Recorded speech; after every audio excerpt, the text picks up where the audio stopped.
Yeah, I still love Tequila Sunrise. Hokey ending at all. If Robert Towne, there should be some evidence that maybe the ending Robert Towne wanted for Chinatown wasn't right.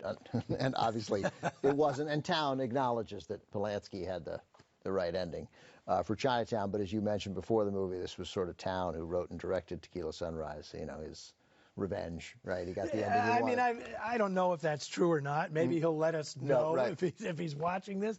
But I mean, that ending, that freeze frame of them in the surf, is kind of what I think he was imagining in Chinatown. That it was the rain and they're in this embrace. And it doesn't make any sense. A lot of the plot doesn't make any kind of sense in Tequila Sunrise. I mean, I've seen it 8, 9 times. I don't know what's going on. I see it with the subtitles now, so I can. I don't know. I don't know what's going on. I don't know how Carlos / Escalante. How did he get into the house? Like everybody's watching. There was something about who was watching the house, whether it was the L.A. cops or whether it was. It's a little. And there's also moments in this film. And Robert, if you are watching, forgive me, but you know, like in screenwriting, one of the things you don't want to have happen is when you throw a line out and you're like, uh-oh, there it is, like. Hey, the boat's got a fuel leak. Don't smoke. Yeah, right. Yeah. So now I know how it ends. Yeah, but none of it matters because this movie is about a feel, and this movie to me has a feel that I just love, and it has enough wonderful lines in it to sustain it, and these really sort of incredibly charming performances, right? Yeah, absolutely. From Gibson, from Michelle Pfeiffer, from Russell, but and then Raul Julia, who has so many. Who steals the show really once he shows up. And I always wondered. We're never going to finish the game. Yes. Right. Can you use a ping pong? Come on, you know. And then the scene on the boat at the end, you know, is just incredible. Yeah, he's got this great. He's got a line that I know I butcher all the time, but I'll get it close. He says to Kurt Russell, "You go to a great deal of trouble to explain away a matter of little consequence." And anytime somebody's like, "Oh, I'm sorry, I'm late.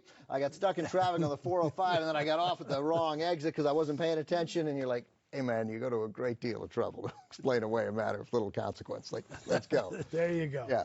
I can't say enough about Michelle Pfeiffer in this movie. I mean, she looks like $1 million, clearly, but her performance is just so solid, and she's like the linchpin between these guys. Not the only time she did this, you know. Another film that she made around this time that I love is The Fabulous Baker Boys. Oh, right. Where she kind of does that same thing between the Bridges brothers. You know, she is just sensational. Yeah, and here she really needed to be steely, and she was, because she can't trust. No one's really being straight with her, except, I guess, Mel Gibson. He's not telling her everything, but nobody else is being straight with her at all, including Kurt Russell. Yeah.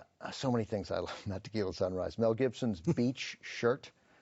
Like the thing he's got this, it's like a long sleeve blue shirt he throws on. With the collar, not the stripe. It's blue with the collar. Yeah, it's like it's what he wears when he's carrying his kid out of the ocean, right? Yeah. I want that shirt. It's an LA shirt, Eddie. The movie is kind of a time capsule in terms of the fashion and the style. Michelle Pfeiffer's outfits, where she's got the really loose, the long skirts, the big drapey purses and everything. It was like taking me back, you know. Also, the things she served, they fancy up very basic dishes at the restaurant. Yes. They're always like, you know, the rigatoni quattro formaggio. That's 4 cheese pasta. 4 cheese pasta. It's not. I can get that at Olive Garden. It's not a delicacy, my friend. Yeah. Oh, you should try the rigatoni bolognese. I'm like, it's meat sauce, right? It's not. Come on. But it makes me. I want to go to that restaurant. I want to go. I either want to go to that restaurant or I want to start dealing drugs.